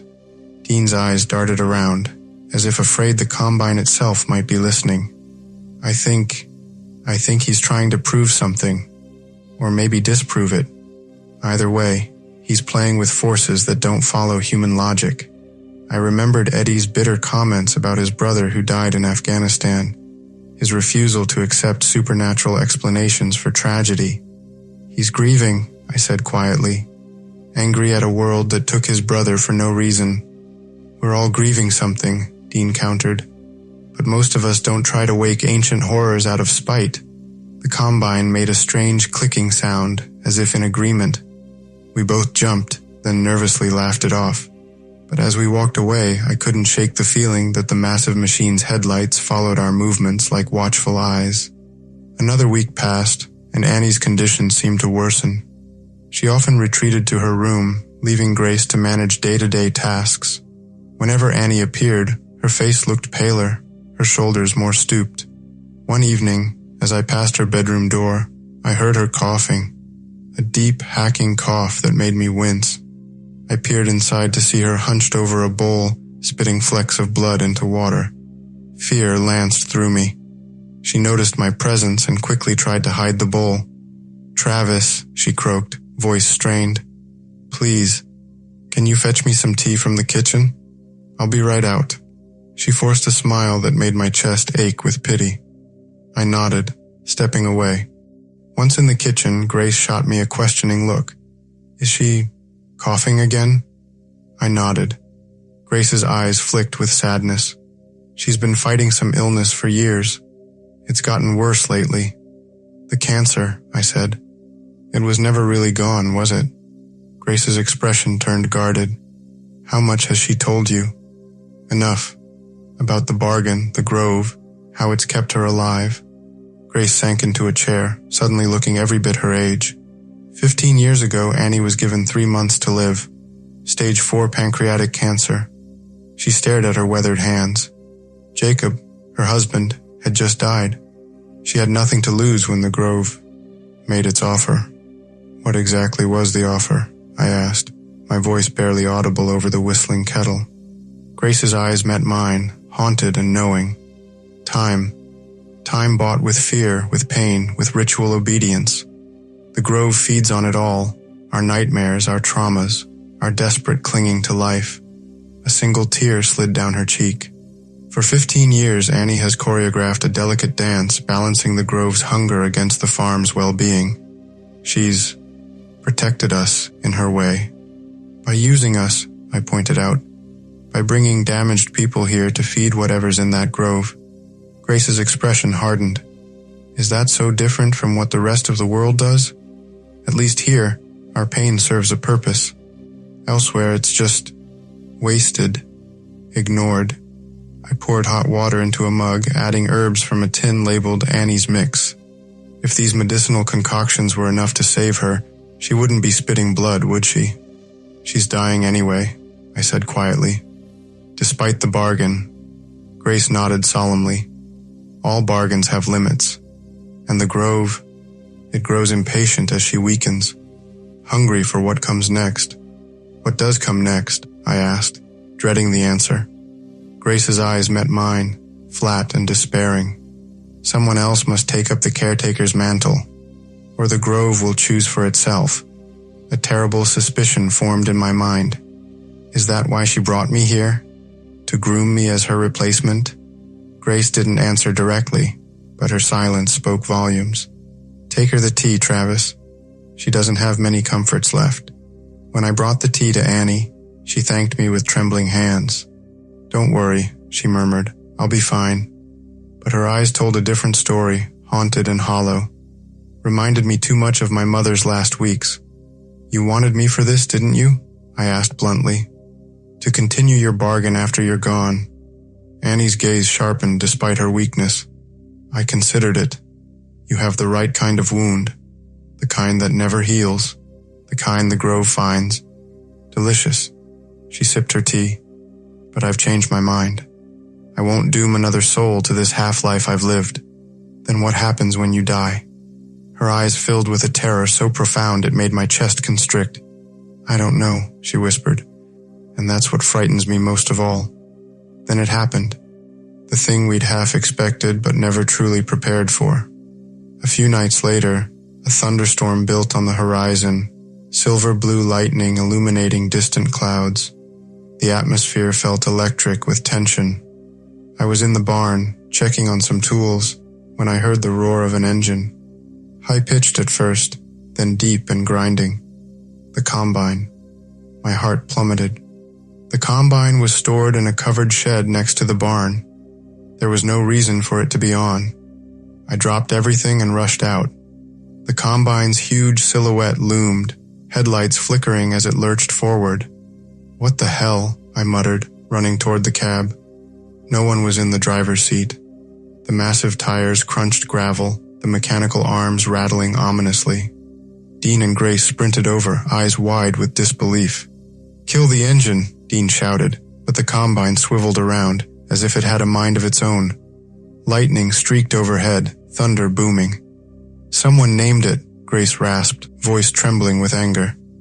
Eddie. Memories of the grove's rotted fruit flashed in my mind. I thought of rule number 2. Do not call the farm equipment by human names. For once it hears a name, it might remember how to move like a beast that roams long after midnight. In the flicker of lightning, I could swear the front of the combine twitched, like a living creature. The headlights flickered in a pattern, almost like blinking. The engine revved with something that sounded eerily like a growl. Where's Eddie? I shouted over the storm. Probably hiding in his room, Grace spat. Typical. Breaks the rules, then disappears when consequences come calling. I scrambled up the side ladder, slipping in the rain. My boots squeaked against wet metal. Inside the cab, the seat was empty. The key wasn't even in the ignition. My jaw clenched in cold terror as the combine lurched forward suddenly, nearly throwing me from the ladder. I clung desperately to the metal rungs as the massive machine picked up speed, heading straight for the apple grove. No! Grace screamed. If it reaches the trees. Dean bravely climbed up behind me, holding onto the frame. Together, we slammed every switch we could find to power it off. The engine sputtered, coughed, and finally died, just yards from the first line of apple trees. Silence fell, except for the hammer of rain on metal. Grace was on the ground, shining a flashlight up at us. What the hell just happened? She whispered. It was trying to reach the grove, Dean said, face ashen. Like it was being called there. The implication was horrifying. The Combine, named by Eddie, had developed a perverse autonomy, drawn to the apple grove's malevolent presence like a moth to flame. What would have happened if the two had made contact? I shuddered at the possibilities. When I finally made it back to the farmhouse, I found Eddie cowering in his room. "I didn't mean for it to," he stammered, eyes darting around like he expected the Combine to burst through the wall. For once, his skepticism seemed shattered. His hands shook violently as he paced the small space. "I just wanted to prove it was all bullshit, that we were being manipulated." He ran trembling fingers through his hair. "But that machine, it turned on by itself. I swear to God, Travis, I wasn't anywhere near it." I left him alone in the dark, with no desire to comfort him. After what I'd just witnessed, he was lucky we'd stopped it in time. Tensions ran high the following day. The storm had passed, leaving the ground soaked and the air thick with humidity. Everyone looked over their shoulder, half expecting the Combine to roll across the yard again, or for the grove to sprout more horror. Eddie avoided everyone, muttering about quitting. Then tragedy struck in a way none of us saw coming. Cindy's daughter, Daisy, had come down with a fever overnight. By midday, she was delirious, crying about someone burying her alive. Cindy was frantic, laying cool cloths on the girl's forehead. Annie hovered in the background, looking terrified but too frail to do much. Grace found me pacing the hallway. "She keeps talking about dark soil in her mouth," Grace said, her voice quivering. "Says she can feel roots wrapping around her arms." It reminded me of the grove's corruption and that damned blood-soaked patch. Daisy had been near it before. Could the grove's curse infect a child like an illness? "Where's a doctor?" I managed, gripping the wall to steady myself. Grace shook her head. "We're hours from a hospital. The local clinic closed years ago. We only have Annie's medicines." I pushed past Grace to Daisy's room. The sight inside made my heart stutter. Daisy thrashed on the bed, her small body convulsing. But what chilled me most were the dark veins spreading visibly under her pale skin, branching like roots across her throat and face. They pulsed with a sickly green-black fluid. Cindy looked up at me, face streaked with tears. "Help her," she begged. "Please God, someone help her." I knelt beside the bed, taking Daisy's burning hand in mine. Her skin felt wrong, not just hot, but somehow fibrous, like bark. Her eyes fluttered open, focusing on me with startling clarity amidst her delirium. "The man from the grove," she whispered. "He says I belong to the trees now, that I'm going to be part of them forever." "What man, Daisy?" I asked gently. Her cracked lips twisted in a grimace of fear. "The one who looks like Daddy sometimes. But he's not Daddy. He's made of leaves and branches and bugs." A tear slid down her cheek. "He says Mommy gave me to him, that it was part of the deal." Cindy made a strangled sound. I would never. "What deal, Daisy?" I pressed, ignoring Cindy's distress. "For killing Daddy," Daisy whispered. "Mommy killed him, and now the grove wants payment." The room temperature seemed to drop 10 degrees. Cindy's face went slack with horror. "How could she know?" she breathed. "I never told her. Never." A wave of helplessness hit me, so similar to watching my mother's final days. I wanted to do something, anything. Grace grabbed my arm. "There's a new apple farm to the south," she said urgently. "They might have supplies or a working truck to get Daisy to a hospital, but we need to hurry." I nodded, determined. But Annie suddenly appeared, blocking our path. "No," she rasped, her voice startlingly firm. "Leaving the farm now, in the grove's current state." Grace's eyes flared with anger. "What? We can't just let Daisy suffer. She might die." "If we leave, the grove will follow," Annie said, voice trembling. "It has claimed her already. I can see the signs." "Claimed her?" Cindy shrieked, lunging at Annie. "What the hell does that mean? She's my daughter, not some sacrifice." Annie backed away, eyes wide with fear. "I'll do everything in my power to help her here. If we leave, the grove might punish us further, punish her more." "Bullshit," Cindy spat. "You're using her illness to keep us all trapped here, feeding your precious grove." A sickening realization washed over me. Annie's fear ran so deep she'd rather gamble a child's life than risk incurring more wrath from the Grove. Or perhaps she knew from experience that crossing the Grove's boundaries at such a time spelled doom. Either way, it felt monstrous. But a sliver of pity reminded me. She was truly terrified, a woman drowning in her own powerless illusions. "She's right," came Eddie's voice from the doorway. We all turned to see him standing there, face grim but determined. "This has gone too far. I'm taking the truck, and I'm getting that child to a hospital, with or without your blessing, Annie." Annie's eyes flashed with panic. "You don't understand what you're doing, Eddie. The Grove will—" "To hell with the Grove," he snarled. "I'm not watching a child die because of your superstitious nonsense." For a moment, I saw something like respect in Grace's eyes as she looked at Eddie. Cindy's wails from the bedroom broke the stalemate. I shoved past Annie, determination fueling my steps. Daisy lay on the bed, hair plastered to her forehead with sweat. Her eyes fluttered open as I approached, but she didn't see me. She looked straight through me. "I hear the Grove singing," she whimpered. "The apples are singing my name." I closed my eyes, swallowing a surge of nausea. This place was devouring the innocent now. We needed to do something drastic. Eddie stepped forward. "I'll carry her to the truck. Grace, grab what supplies we have. Travis, help Cindy. We're leaving, now." A strange hush fell over the room. Even Daisy's labored breathing seemed to quiet. Then Annie spoke, her voice hollow with defeat. "If you leave," she said, "there's no coming back. For any of you." Eddie met her gaze unflinchingly. Maybe that's for the best. That night, I confronted Annie in her study. The farmhouse was eerily quiet. Eddie had taken Daisy and Cindy to the hospital hours ago, defying Annie's warnings. Grace and Dean kept to themselves, the tension palpable even through walls. The battered lamp threw shadows against the walls. Annie sat at the desk, eyes rimmed with red, clutching a stack of old letters. "We can't go on like this," I said, trying to keep my voice steady. "The farm is cursed. The Grove is alive in some horrible way. Daisy is sick. It's only getting worse." Tears glistened on Annie's cheeks. "I know," she croaked, "but I don't know how to break it." I hesitated, remembering the cryptic diaries and notebooks I'd glimpsed.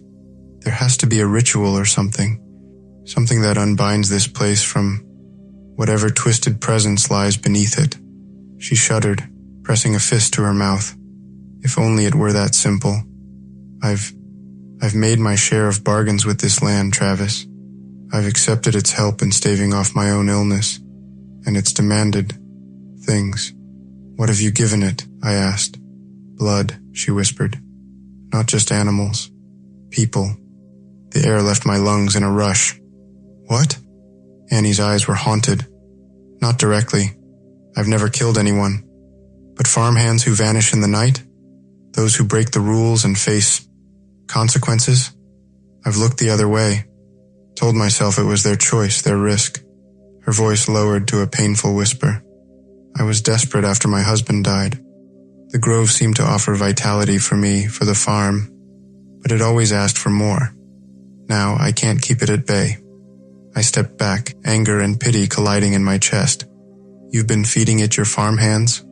For how long?" She gave a hollow laugh that morphed into a cough. "Long enough that I don't remember the last time I slept without nightmares." "And Daisy?" I demanded. "Was she your next offering?" Annie flinched. "No, at least, not intentionally. But the Grove, it's grown stronger, more demanding." She looked up, eyes glistening with tears. "I think it sensed Cindy's secret, the violence in her past. It's always been drawn to blood spilled in anger. It wants completion." "Completion of what?" "The cycle," she said vaguely. "Life for life, death for death." I swallowed the urge to yell at her for letting it go this far. "Then break the pact." She shook her head, voice cracking.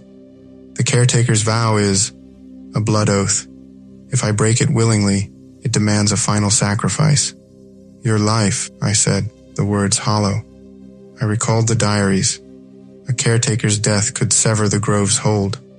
Always bury the dead in the designated field, nowhere else. A spark of realization flared. Maybe that was the key.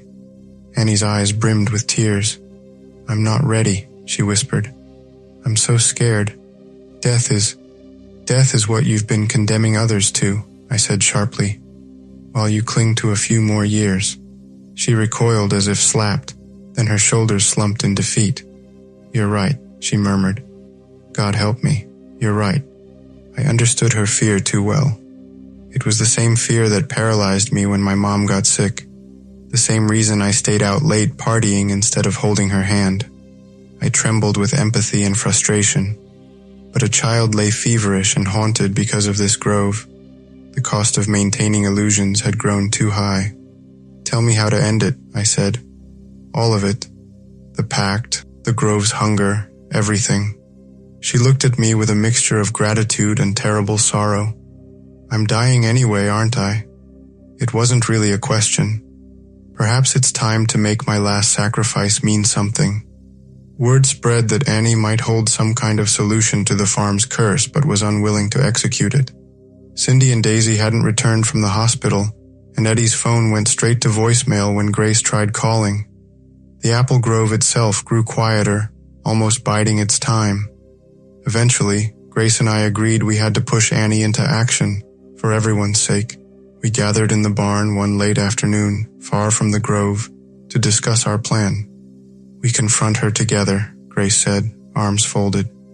"We lay out the facts. If Daisy dies, that blood is on all our hands. If we keep letting animals or grove mishaps feed the presence, it's only going to tighten its hold." Dean nodded, though his eyes flicked nervously. "Think she'll listen? She's half out of her mind with fear already. My little girl. She's all I have." The voice startled us all. We turned to see Cindy standing in the barn doorway, her face drawn with exhaustion. "If we have to drag Annie into that grove and do whatever ritual is needed, I'm in. I can't lose Daisy." "Cindy," Grace gasped. "You're back. How's Daisy? How did you—" "The doctors couldn't help her," Cindy said flatly. "Said it was some kind of rare fungal infection. Tried antifungals, tried everything. Nothing worked. The roots kept spreading." Her voice cracked. "Eddie's still with her at the hospital. She's in isolation now. They don't know what to do." My heart sank. "I'm so sorry, Cindy." Her eyes hardened. "Don't be sorry. Be angry. This place, this grove, it's killing my daughter." She stepped forward, determination blazing through her exhaustion. And Annie knew. She knew all along what was happening, what the grove could do. I tried to recall every detail from that diary, but I'd only skimmed. Still, I was certain of one thing. The caretaker had to be the one to break the pact. Annie. "Let's be careful," I said. "We can't force Annie at gunpoint. She's not our enemy. She's a desperate woman who made a bargain she regrets." Grace exhaled a shaky breath. "Agreed. But time is running out." We decided to confront Annie that very night. Night fell, heavy and suffocating. Low thunder rumbled in the distance, lightning illuminating the grove's swaying silhouette. The wind carried the scent of apples and wet earth, but it felt sour in my nostrils. We found Annie in her study, huddled over a flickering candle. Grace took the lead, stepping forward. "Annie," she began gently, "we know you're scared, but Daisy's condition is dire. The grove's rotting. The combine nearly killed us. We can't keep ignoring." Annie's expression hardened. "I told you what's required. My life. You'd condemn me to an early grave?" Cindy stepped forward, eyes blazing. "My daughter is dying, Annie. If your pact is the cause, we have no choice." "And what about your pact, Cindy?" Annie asked softly, making us all freeze. "The blood price you never paid?" Cindy paled. "What are you talking about?" "Your husband," Annie said. "You thought he was dead when you ran. Told yourself you'd killed him in self-defense. But he lived, Cindy. And the grove knows. It's been calling to him, drawing him closer."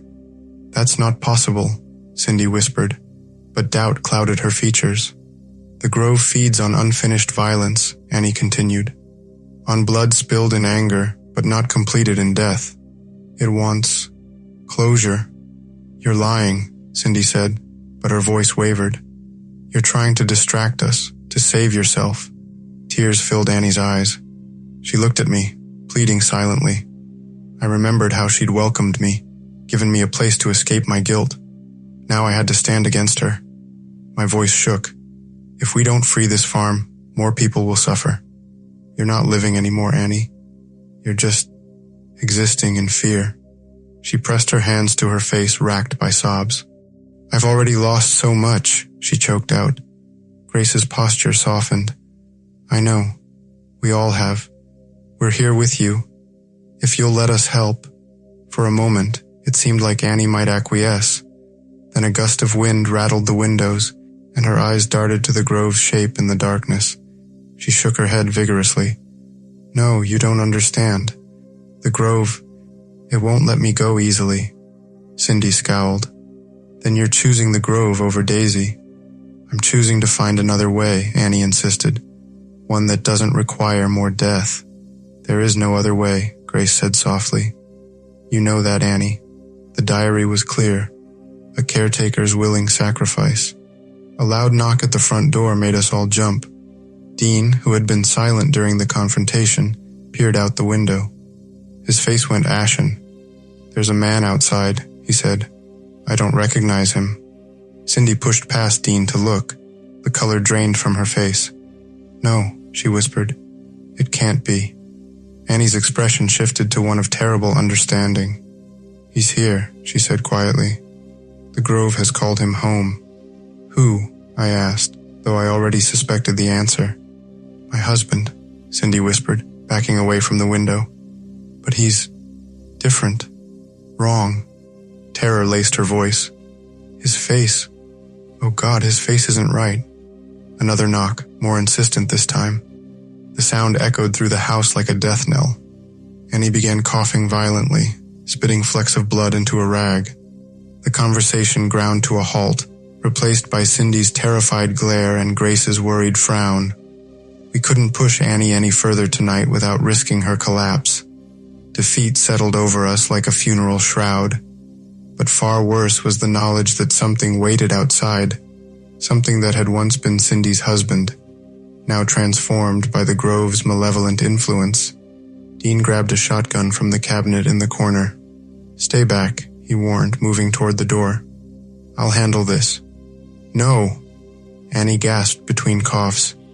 If you kill him on farm soil, it will only make the grove stronger. A third knock, and then a voice that made Cindy whimper in fear. Cindy, it called, the name stretching unnaturally. I've come for what's mine, for what you promised the earth. The voice sounded wet, as if speaking through a mouthful of soil. Dean aimed the shotgun at the door, hands trembling. What do we do? I asked, looking between Annie and Grace. Annie's eyes cleared with sudden resolve. We end it, she said. All of it. Tonight. The pounding at the door grew more insistent. Cindy huddled in a corner, eyes wide with terror. Grace helped Annie to her feet, the older woman suddenly seeming calm despite her frailty.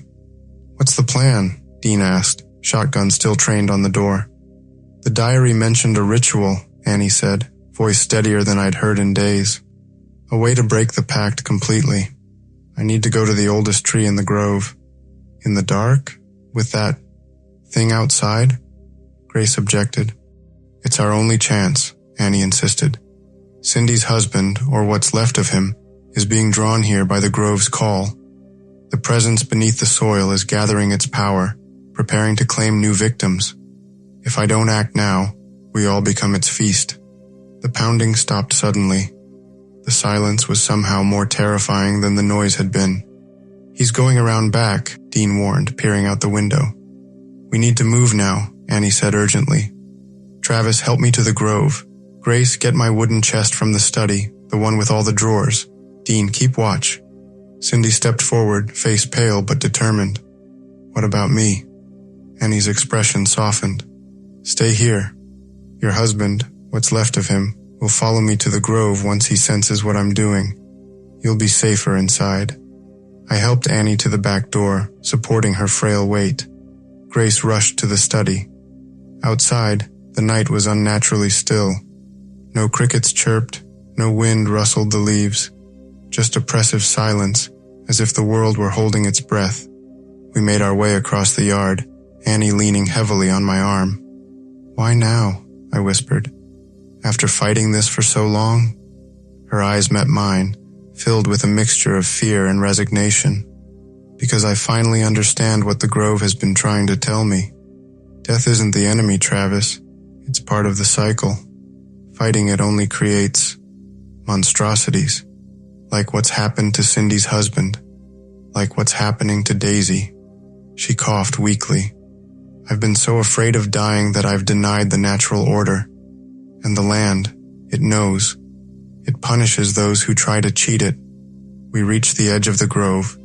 Even in darkness, I could feel the wrongness emanating from the trees, a pulsing malevolence that made my skin crawl. Annie straightened, releasing my arm.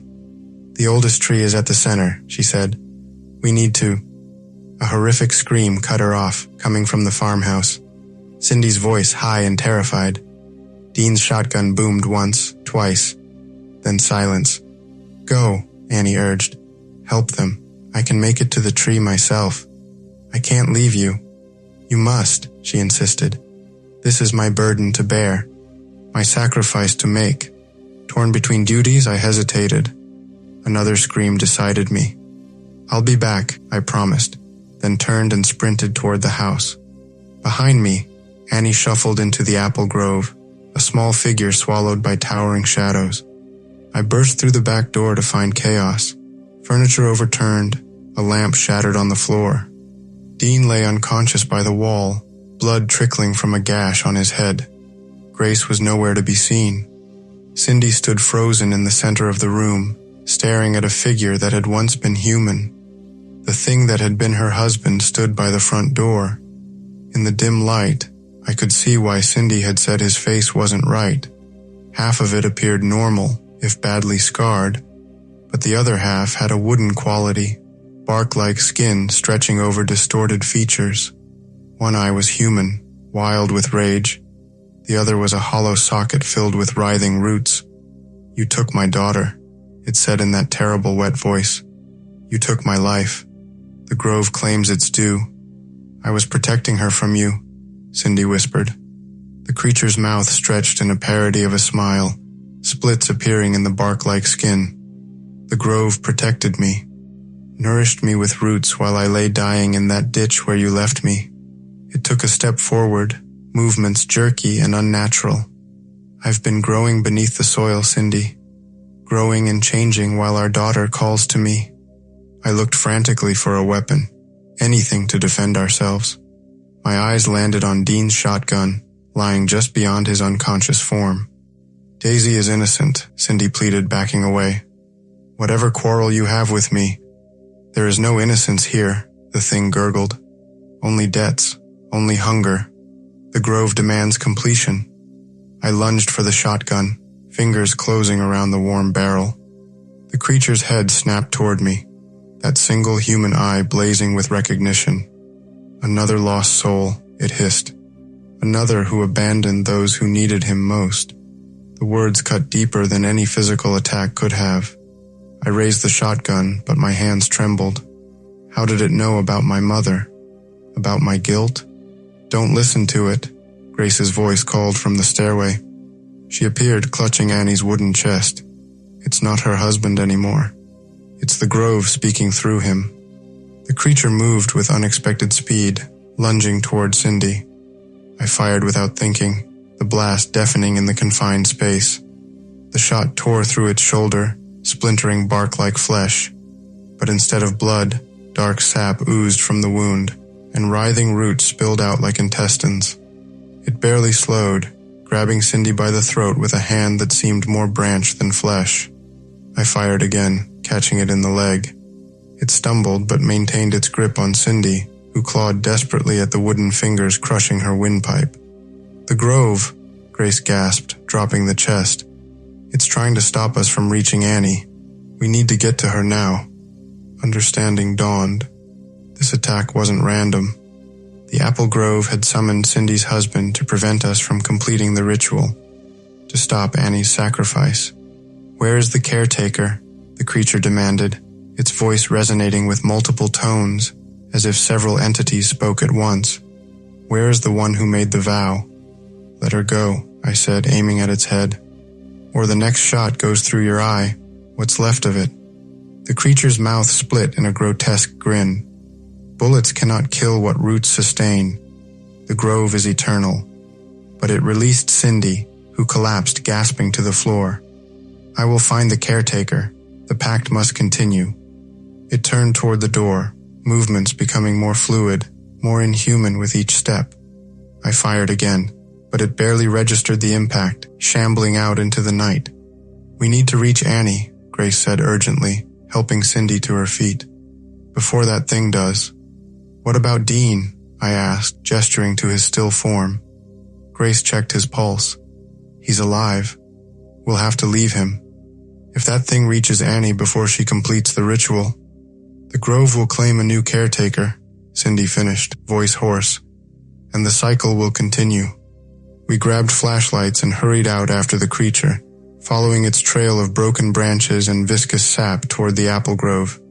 The night air felt charged, electric with malevolent anticipation. Above us, clouds roiled unnaturally, and lightning flickered without thunder. "I never thought I'd see it like this," Grace panted as we ran. "So awake, so hungry. What exactly is Annie trying to do?" I asked. "Break the pact," Grace replied grimly. "Sever her connection to the grove completely. Release whatever's been bound there for generations." "Release it," Cindy exclaimed. "Is that safe?" Grace's expression was grim. "Safer than letting it continue to feed and grow stronger. Some things aren't meant to be contained forever." We reached the grove's edge, where the darkness seemed to deepen, to pulse with awareness. Our flashlight beams barely penetrated the gloom, catching on twisted branches that seemed to reach toward us with grasping fingers. The trees swayed despite the still air. "Annie," I called, voice swallowed by the unnatural silence. No answer came, but I felt a pull toward the center, toward the oldest tree. We pressed forward, ducking under branches that seemed to deliberately block our path. The air grew thick with the scent of rotting apples and something else, a musty, earthen smell like freshly dug graves. Ahead, a pale glow emanated from the grove's heart. We pushed toward it, stumbling over roots that writhed beneath our feet like living things. The creature that had once been Cindy's husband was nowhere to be seen, but I could feel it nearby, moving through the trees with terrible purpose. Finally, we broke through into a small clearing dominated by the ancient apple tree. Its massive trunk, gnarled and twisted, seemed to pulsate with an inner light. Annie knelt at its base, surrounded by small objects arranged in a circle, vials, candles, and what looked like personal items. She was chanting softly, her frail voice somehow carrying over the now audible whispers that filled the grove. "Annie," Grace called. The old woman looked up, her face illuminated by candle glow. "Stay back," she warned. "All of you." Too late, I noticed the creature perched in the branches above her, its body elongated and warped into something barely recognizable as human. Its crouch-like position reminded me of a spider waiting to drop on unsuspecting prey. "Annie, above you!" I shouted, raising the shotgun. Her eyes flicked upward just as the creature dropped. I fired, the blast catching it mid-air and throwing it sideways. It crashed through smaller branches, sap spraying from multiple wounds. But it righted itself with horrifying agility, landing on all fours like some twisted forest predator. "The caretaker," it hissed, voice layered with countless others. "The vow breaker." "I'm not breaking the vow," Annie said, her voice suddenly strong and clear. "I'm fulfilling it. My way." She turned to face it squarely, no trace of fear in her stance despite her physical frailty. "I know what you are now, what you've always been." The creature paused, head tilted at an impossible angle. "What am I, caretaker?" "A parasite," Annie said simply. a thing that feeds on fear, on pain, on the desperate clinging to life beyond its natural time. She gestured to the objects in the circle. These are the tokens of every caretaker before me. Their sacrifices, their regrets. I recognize some of the items now. A wedding band, a lock of hair, a child's toy, all arranged around what appeared to be a crude wooden figure. You cannot end what was begun centuries ago, the creature growled, advancing slowly. Annie smiled serenely. Watch me. In a single fluid motion, she produced a knife from her pocket and slashed her palm. Blood welled, dark in the moonlight, and she pressed her bleeding hand against the ancient tree's bark. By my blood freely given, I fulfill the caretaker's bargain, she intoned. My life for release, my death for freedom. The tree shuddered, bark splitting to reveal pulsing tissue beneath that seemed to absorb Annie's blood eagerly. The creature howled, lunging forward, but an invisible force held it back as if it had hit a wall. What have you done? It shrieked, voice cracking with rage and something like fear. I've given willingly what you would take by force, Annie said, her voice growing weaker. A willing sacrifice carries power that no coerced one ever could. The ground beneath our feet began to tremble. Roots erupted from the soil, writhing like serpents awakened from slumber. The ancient tree's trunk split further, wider, revealing a hollow space within that glowed with sickly green light. Travis, Annie called, beckoning me forward. Take this. She pressed something into my hand, a small carved wooden figure similar to the one in the circle. The next caretaker needs to understand. This isn't about evading death. It's about accepting it. I don't understand, I said, clutching the figure. Her eyes, clear and calm despite the chaos around us, met mine. You will. Now run.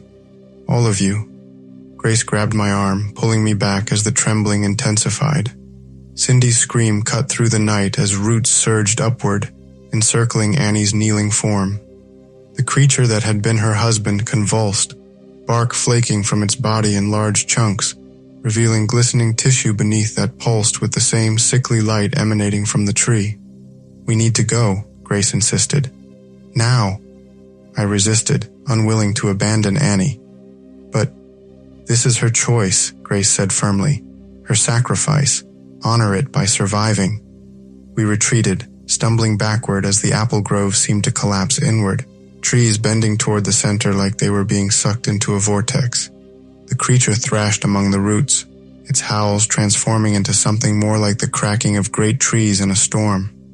We reached the grove's edge just as a blinding flash erupted from its center, followed by a concussive force that knocked us off our feet. I hit the ground hard, the wooden figure clutched tight in my fist, ears ringing from the blast. When I could see again, I pushed myself up on trembling arms. The grove had changed. The trees still stood, but they'd lost that unnatural quality, that sense of watchful malevolence. They were just trees now, old and twisted, but ordinary. The oppressive atmosphere had lifted, replaced by the normal sounds of a summer night. Crickets, a distant owl, the rustle of natural wind through leaves. It's over, Grace breathed, her face streaked with tears and dirt. She did it. Cindy sat up slowly, eyes fixed on the apple grove. My husband? Gone, Grace said gently. Truly gone now. Whatever held him here has been released. And Annie? I asked, though I already knew the answer. Grace shook her head sadly. She knew what it would cost. Dean appeared from the direction of the farmhouse, a bandage hastily wrapped around his head. What happened? He asked, taking in our shell-shocked expressions. I felt the ground shake all the way from the house. Annie broke the pact, Grace explained. Completely, on her own terms. As dawn broke over the horizon, we made our way back to the farmhouse in exhausted silence. The wooden figure in my hand seemed to grow warmer with each step, and I couldn't shake the feeling that Annie's sacrifice had changed more than just the grove. It had changed something in me, shifted some fundamental understanding about life and death, about running and facing, about fear and acceptance. Inside, the phone rang, startling us all. Cindy lunged for it, hope flaring in her eyes. She listened for a moment, then collapsed into tears, but they were tears of relief, of joy. "Daisy," she managed through sobs. "She's better. The doctors can't explain it, but the roots, they're gone. She's asking for me." Eddie arrived an hour later with Daisy, pale and weak, but unmistakably herself again. The child's eyes were clear. The veins that had crawled like roots beneath her skin now faded to barely visible shadows. When she saw the apple grove from the kitchen window, she showed no fear, no recognition of it as anything other than a collection of trees. "The apples don't sing anymore," she remarked casually, accepting a glass of juice from Grace. "They're just apples now." In the days that followed, we buried Annie in the designated field, as the rule had always specified. Grace led a simple service, each of us sharing memories of the complex, flawed woman who had both endangered and ultimately saved us all. The wooden figure, which I learned was called a caretaker's token, I kept in my pocket, a tangible reminder of what happens when fear of death overrides acceptance of life's natural cycle. One by one, the farmhands drifted away. Eddie left first, still skeptical about the supernatural despite everything he'd witnessed, claiming he needed to find somewhere less complicated to work.